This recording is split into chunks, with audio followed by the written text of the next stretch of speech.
दारू पिणारे महाराष्ट्रातलेच लोक आहेत, त्याच्यामुळे त्यांच्याच खिशातले पैसे काढायचे पुन्हा. मग यांचं धोरणच ते आहे ना, एकाच्या खिशावर दरोडा घालायचा आणि त्यातलेच थोडेफार काढून इकडं योजनेच्या रूपाने द्यायचे. त्यामुळं जो दारू पिणारा माणूस आहे किंवा मद्यपान करणारा माणूस आहे त्याला भुर्दंड म्हणजे त्या कुटुंबालाच भुर्दंड आहे. त्यामुळं हे वाटीतलं ताटात आणि ताटातलं वाटीत असा हा खेळ सुरू आहे. हा केविलवाना प्रयत्न सरकारची धडपड आहे. पण मला असं वाटतं ज्या गोष्टी अंथरून पाहून सरकारने सुद्धा पाय पसरले पाहिजे. तुम्ही एवढ्या सगळ्या योजना आणि आश्वासनं कशाला देताय? आम्हाला कर्जमुक्तीचं आश्वासन दिलं शेतकऱ्यांना, लाडक्या बहिणीसाठी कुठे मोर्चा निघाला नव्हता की आम्हाला 1,500 रुपये द्या, पण निवडणुका डोळ्यासमोर ठेवून यांनी लाडक्या बहिणीची योजना आणली आणि ती मतं घेण्यासाठी ती योजना आणली. त्याच्यामुळे तिजोरीवर ताण पडला.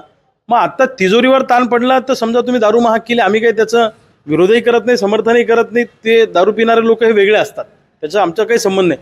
पण आमचं म्हणणं आहे की तिजोरीवर ताण आहे तर आमदार खासदारांनी पगार घेऊ नये 5 वर्ष. आमदारांनी, माजी आमदारांनी, मंत्र्यांनी 5 वर्ष कोणताही शासकीय लाभ घेऊ नये. त्यांनी सांगावं की आम्ही लाभ घेणार नाही. कलेक्टरचा पगार, प्रधान सचिवाचा पगार, सगळ्या अधिकाऱ्यांचे पगार अर्ध्यावर आणा, किंबहुना त्यांना 25%च रक्कम द्या. राज्य अडचणीत आहे. जसा देश अडचणीत आला की तिकडे जवान भारत पाकिस्तानशी युद्ध करतात, तेव्हा जवान लढतात आमच्या सीमेवर, इकडे शेतकरी लढतोय. मग आज राज्य संकटात असताना आमदार खासदार कसे काय मजेत चाललंय, त्यांचं मंत्र्यांचं मस्त चाललंय, सरकारी खर्चातून सगळं होत चाललंय. तर आमचं म्हणणं आहे की आमदार खासदारांचे 5 वर्ष पगार थांबवा आणि दुसऱ्या बाजूला कलेक्टर असतील, अधिकारी असतील, त्यांचंही जरा मोठ्या अधिकाऱ्यांचे पगार थांबवा आणि तो पैसा इकडे उपयोगात आणा.